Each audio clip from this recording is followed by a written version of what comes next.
સમાચારની તો નસવાડી તાલુકાથી મહત્વના સમાચાર મળી રહ્યા છે। કુપ્પાની સગર્ભાને જોડીમાં લઈ જવાઈ હોય તેવા દ્રશ્યો જોવા મળ્યા છે। કાચા રસ્તાને લઈને સાંકડીબારી ગામે 108 ઊભી હતી અને સગર્ભાને જોડીમાં લઈ જવામાં આવી હતી। નસવાડી તાલુકામાં ફરી એક વખત વિકાસના જે દાવાઓ થઈ રહ્યા છે, વિકાસની જે બરવી વાસ્તવિકતા છે તે સામે આવી છે।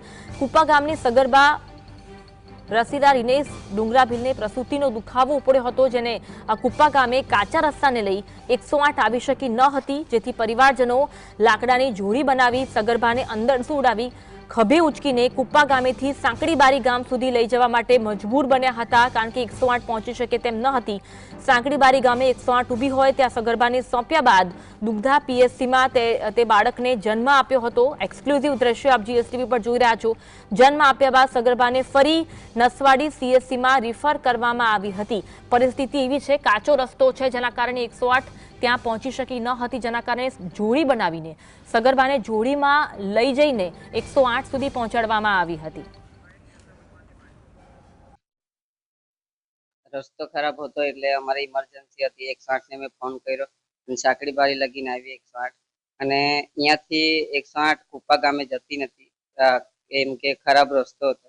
એના લીધે અમને ઠંડી કડક મોસમમાં મને પંબે ઉપાડીને લઈ આવવું પડ્યું સાંકડીબારી લગી।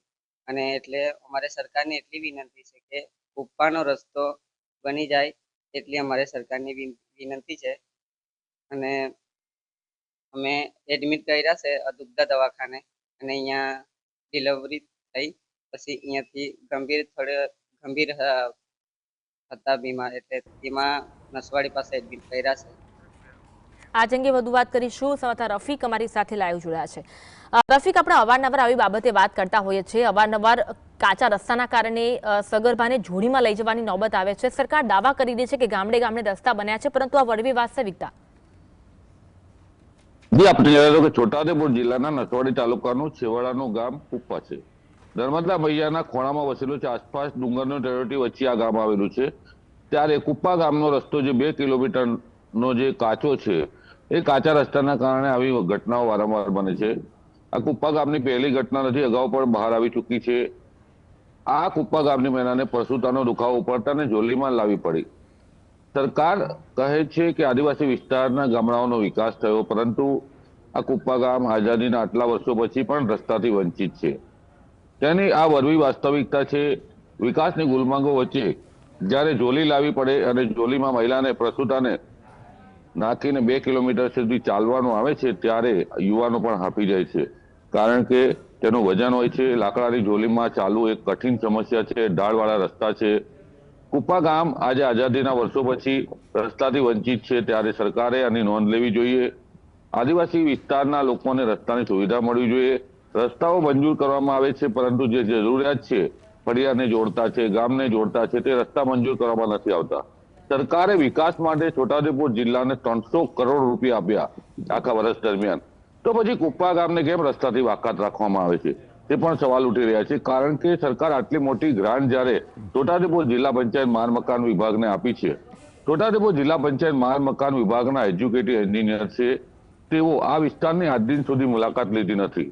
અહીંયા એજ્યુકેટિવ એન્જિનિયરની પ્રથમ કામગીરી હોય છે કે જ્યાં રસ્તા નથી ત્યાં જઈને ચકાસણી કરવી, તેની દરખાસ્તો સરકારને મોકલવી અને સરકારમાં રજૂઆત કરવી, પરંતુ જિલ્લા પંચાયત માળ મકાન વિભાગના એજ્યુકેટિવ એન્જિનિયરના વાંકે આજે ગરીબ આદિવાસી સમાજના લોકો હેરાન પરેશાન થઈ રહ્યા છે।